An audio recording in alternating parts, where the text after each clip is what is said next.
Cheers, Carlos. Cheers, Chris. Welcome to Pubcast Worldwide. It's great to be here in San Diego with you. It's good to finally connect with you in person. I We've agree. been talking about this for about 2 years. I always like to set the stage with what we're having. And I ordered your drink while you were on the way over. What double IPA is this? You are having an IPA. It's the Fiddler from Society Brewing here in San Diego. Okay, I love it. Tried to stick with something local. I always like a local brew when I'm out and about. So first of all, I love IPAs. Yep. And once you get to know IPAs and you start graduating to like the double IPA, Right. which is a little stronger stuff, Mm-hmm. and actually learn how to drink IPAs living in San Francisco. Really? Yeah, so I grew up in Florida, and Okay. like the craft beer scene in the East Coast. I should backpedal and say like when I was growing up and became like 21 and whatnot, Right, over a decade right. ago, Yeah. the craft beer scene really wasn't popular or almost non-existent in the East Coast. And it was when I moved to San Francisco that I started drinking like your Anchor Steam and your Lagunitas, and I love here in San Diego specifically the IPAs with like Ballast Point especially, and you have who's the other? Is Elysian from here? You got Ballast Point. I think I like Space Dust. Yeah, I think Elysian is up in Oregon, Okay. if I remember right. There are some other ones There's like Stone down here. Stone is here. They're big on the IPAs. I'm drinking an AleSmith right now. They do quite a few of those as well. I mean, honestly, if I'm being honest, San Diego is my favorite craft beer city in the world. Not only because of the variety of beer they have, but also just, you got tap rooms on Ocean Beach. You got them up north in the suburbs where a lot of the big breweries are at. You got them in different, here in the Gaslamp area where we are right now. So it's a great city for just not only the variety of beer, but the variety of like environments you can drink it in as well. I agree. Like, I know we're going to talk about business and whatnot, but this is a core part of your business because we are in a pub and we have beers in front of us. So I often say to folks, if you like wine, obviously you go to Napa. If you like beer and specifically craft beer, you come down to San Diego. Yep. No, I would agree with that. I think the Bay Area has some good beer as well. Like you said, you learned how to drink IPAs up there. But yeah, no, it's good to be here in San Diego at Social Media Marketing World, and I'm excited to have you on the show.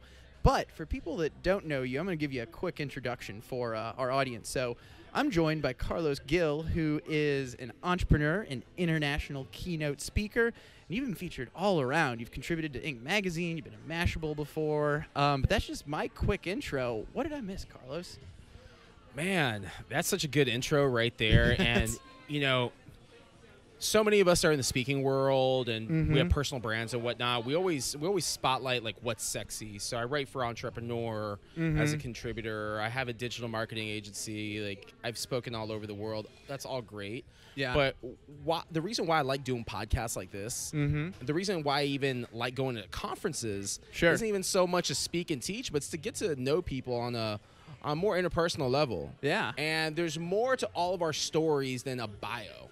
Right. And those are all the highlights that you mentioned. Typically in our bios, we have all these highlights. Right. But once again, like, the reason why I like doing this is because it gives me an opportunity to connect with those listening on a much deeper level, for them to understand all the things I've had to do throughout my career in order to get to this point to where I'm speaking at Social Media Marketing World for the 5th time. I've got a book that's coming out in October. There's all these other things happening in the background that are a byproduct of hard work over these last 10 and now 11 years of my career. Sure. Yeah, no, I'm excited to hear, about the book, about the exciting things you've got coming up.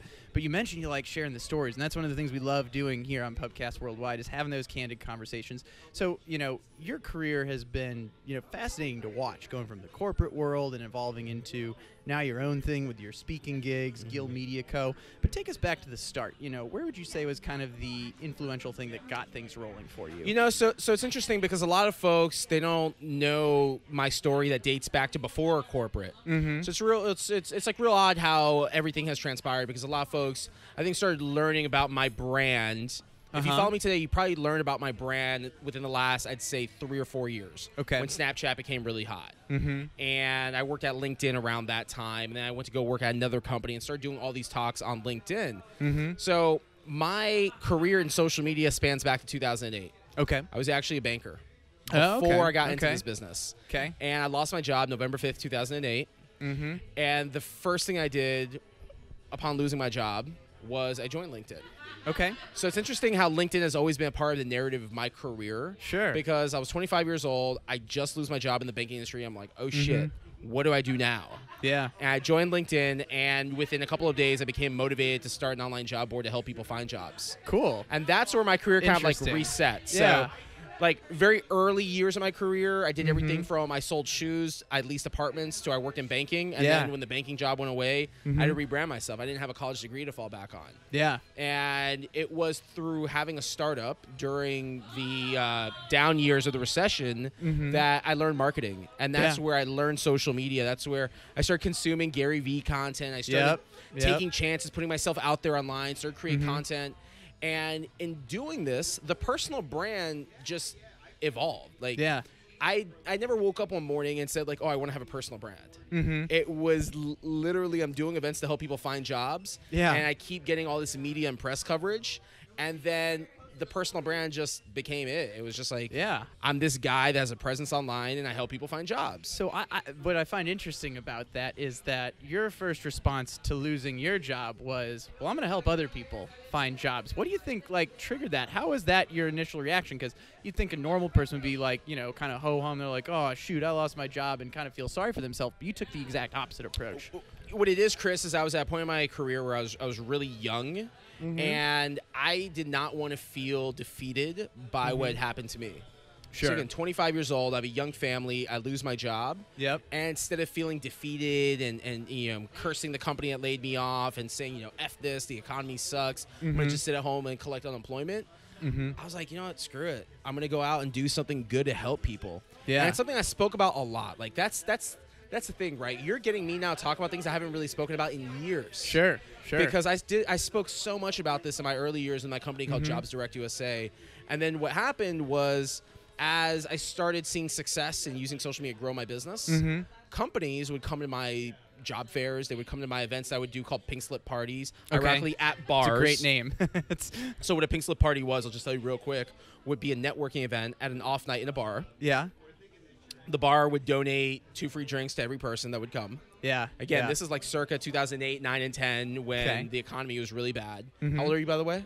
I'm at 32. All right. Just turned 32. I'm 35, so you kind of remember that era. Yeah. I was graduating from college when the economy was terrible. You know, and during that era, you were probably thinking, like, how am I going to get a job if the economy's, you know, where it's at? So, long story short, pink slip parties were something that put my young company on the map. And as recruiters would come to these pink slip parties, they would be curious, how did you fill up an entire bar?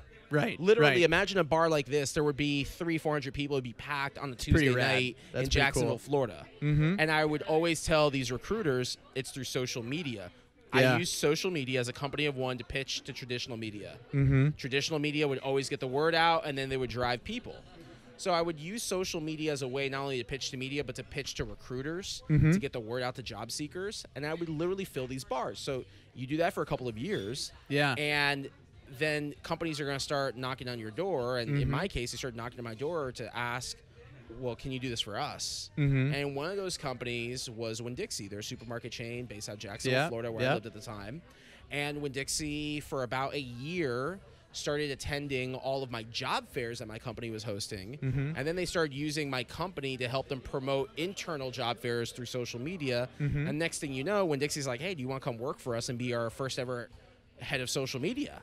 And I knew nothing about corporate marketing, but I also figured, how hard can this be if I do this for myself today and now I go work for a company that has all this money and access to resources and access to create design agency and all that. I said to myself, like, how hard can this really be? And to be honest with you, man, it's not hard. What is hard is when you need to make money to feed your family and you don't know where that check is going to come from. When the lights are cut off in your home and you don't know how you're going to put the lights back on, like, that is hard. Well, running social media for a brand, on the other hand, I don't think is. Well, I guess that brings up another question, because, you know, you mentioned the challenges of maybe not knowing where that paycheck's coming from and things like that. You know, your career took you through, if I remember right, like Winn-Dixie, you were at LinkedIn for a while, software companies. But then recently, in the past couple of years, you transitioned to doing your own thing, which is kind of like bringing that risk back in. I always view myself as an entrepreneur, Chris. So from a very young age, I come from immigrant parents who are entrepreneurs, and I never saw myself as a corporate guy. So to kind of give you a very short summary of my career in corporate. I started social media for Winn-Dixie. I'm there 2 years. I move on to another company called Save a Lot. Eventually, I go to LinkedIn, which brought me out to the Bay Area. And throughout all this time, I'm making really good money and have that safety blanket. I wasn't doing what I was really passionate about, which is feeling like I'm making an impact in the world. Like, it's one thing to make an impact in the company that you work for. That's great. I don't dog anyone that does that by any means, but I enjoy public speaking. Right. I have built this brand because I want to be able to use this brand to motivate, educate, and inspire others out there. And when you work for an organization, typically they want you to just be focused on that organization. And again, like I'm a small business owner now. I see as a small business owner now, like why my previous employers wouldn't necessarily want me to be out and about. Sure. Yeah. But with that being said, I got to a point in my career where I'm working at BMC Software, and I one day I say to myself, I've done the same job now for the last 6 or 7 years at 4 different companies. Okay. I've hit a ceiling. Yeah. I'm probably never going to make more than what I make right now doing what I do right now. What's next? And that what's next was, let me take what I know and let me apply it at scale to various clients, various companies versus working for one. Got it. Now, how did you scale that? Because I mean, for the longest time, I feel like you were kind of doing your own social media, everything, and now you've kind of built out a team. What was your strategy for scaling at that point? First of all, for anyone out there that's looking to go work for themselves, let's address the elephant in the room. There's a lot of folks out there that are not happy in their jobs, and they want to work for themselves. They don't want to work for the man, but they just don't know how to separate who they are working for the man from who they aspire to become working for themselves. It's not easy to be self-employed if you're not making money. On day one, you will not make money. On day 30, 60, and 90, you might not be making money yet. That's just a reality. So it's really important that when you make that decision internally that you're eventually going to leave your job, you need to start speaking into existence, into the universe, to as many people you come across. Literally, as many people as you meet, you need to tell them, like, hey, this is what I do for my day job, but this is what I also do on the side. I'm really passionate about this. And if you know anyone that's looking for this service, please keep me in mind. I literally, Chris, spent 2 years before I exited for my last corporate job. Spent 2 years taking advantage of going to conferences, putting the word out with everyone I get in front of. Like, hey, this is what I do. Eventually, I want to work for myself. If you know of anyone that might be looking for a freelance social media strategist, content creator, you know, this is what I'm capable of doing. And it starts with really, Chris, assessing what your skill set is and what your value is to someone on the outside. So I'll give you an example. In the 2 years now that I've been growing Gil Media, we have successfully helped launch corporate employee advocacy strategies for several enterprise brand clients. In fact, that's what I'm speaking about tomorrow at Social Media Marketing World. And I knew from helping 4 different brands launch their employee advocacy strategy, that right there is valuable. Because companies will pay for someone to come in and help create the roadmap for you if they don't have that skill set internally. Plus, you've already had your successes, you've made your mistakes along the way, you've learned a lot of good lessons in that time before going out and doing it on your own as your own entity. Correct. You know, you're mentioning it, you're hitting on a lot of big things here. You know, I guess a couple things. You know, how do you choose where to focus your energy right now? Because I've seen you do a lot of different things. You had the Hustle Diaries going for a while. You've hosted Real Talk. You know, I know some of these things are still going on. Some of them have gone by the wayside. Where do you pick your focus now, especially when you're running a company? You know, so the focus right now is 110% on growing Gil Media Co. The second focus is I'm in the process of writing a book that will be out in October of this year. And getting to the finish line of writing the book and then flipping the page on promoting the book and marketing the book. That's like focus 1A and focus 1B. And they serve different purposes, but yet at the end of the day, they're all connected to my brand and growing an overall business. You know, it takes time to grow a business. It takes time to grow anything from the ground up. I'm 2 years in. And I'm really proud of where we're at 2 years in. Now it's just continuing hypergrowth. As we bring on business, we're bringing on team members. I have 2 of them right here in San Diego with me. We have seven staff members on the team that make up Gil Media Co. And that's today. So sky's the limit. I often say that anything in life is possible as long as you have a plan to get you there. And it's super important before you go out on your own that you start creating the framework or the roadmap of how you will earn your first client or 2. Love that. I guess any previews on the book that you can share so far? Because How to humanize your brand in the age of social media and AI. I won't share the name with you yet. Okay. Stay tuned for that. But that's kind of the overall theme. Yeah, it's humanizing your brand, humanizing your company. Look, at the end of the day, we as consumers have all learned how to tune out corporate brands and social media, but we're still consuming content from brands, which are people. Right. Makes a lot of sense. Well, I look forward to sharing more of that when the book comes out. In the meantime, just to give some final, let's say, advice before we wrap up the interview. You've been really successful building your brand in and outside of companies. What are 3 key pieces of advice you'd give for someone building their brand? I love this question. 3 key pieces of advice for someone that's looking to grow their brand is, first of all, be genuine to who you are. Don't try to be like everyone else. I'll tell you a mistake that I made early on in my career is I wanted to be like Gary Vaynerchuk up until the age of 30 years old. Okay. I turned 30, a light bulb went off in my head, and I was like, you know what? I'm going to be the best version of Carlos Gil. And what does that mean? Right. And that's something that it's taken me a while to define. What does that mean? Am I sharing out to the world that I'm a family man, or am I holding back and just sharing out to the world that I'm a businessman? And these are things that I even wrestle with. How much do I share of business versus family? Yeah. So just be true to who you are and what your purpose is. So many people will come up to me at a conference and they'll say, I want to do what you do. And I tell them, you don't want to do what I do. Because what I do is so complex. It's not cheap to have a crew that follows you around. It's time consuming. I spend a lot of time away from my family and for my kids. So again, when you get in this game, what is your purpose? So stay true to who you are and have a plan. Have this plan that you can articulate to anyone that asks you, why do you use social media? Why are you growing a personal brand? Be able to articulate what you want to get out of it. There's something that we're all trying to get out. There's a reason why we're sitting here and you're interviewing me on podcast. There's something that you want to get out of it. Sure. There's something that I want to get out of this because I want to be able to reach people, and you have a platform to help me do that. So you see, if you can't articulate why you're doing something, then you need to ask yourself and look at yourself in the mirror, why are you doing it? I'd say number 3, Chris, would be the numbers, man. So many people get caught up in the numbers, and I think it's bullshit.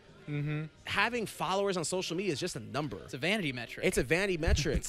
Being able to connect with people. Literally, I saw you in the hall today at the conference less than 4 or 5 hours ago. We're sitting here at a bar. It was pretty recent. And you know how that happened? Because you made it your business to reach out to me, even after I had flaked out on you on doing this podcast over the last couple of years. It's okay, man. But we got here to the finish line, We made it. right? Yeah, we made it. You were persistent. You reached out to me on Messenger. I saw you in the hall. You still came up to me. Yeah.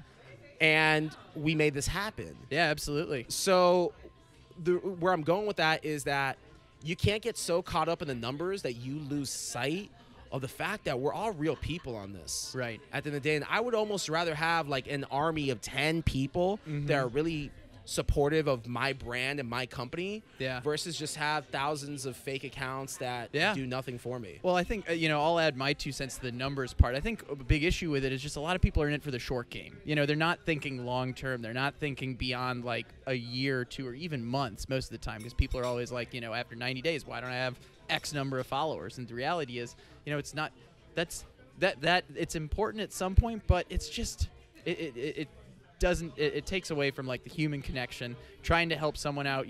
I'm sure somewhere down the line, 3, 5, whatever it is down the line, you and I will probably be interacting again in some way. For sure. And that's what I'm hoping for. So, I've loved having you on the show today, Carlos. I guess anything you wish I would have asked you that I haven't yet?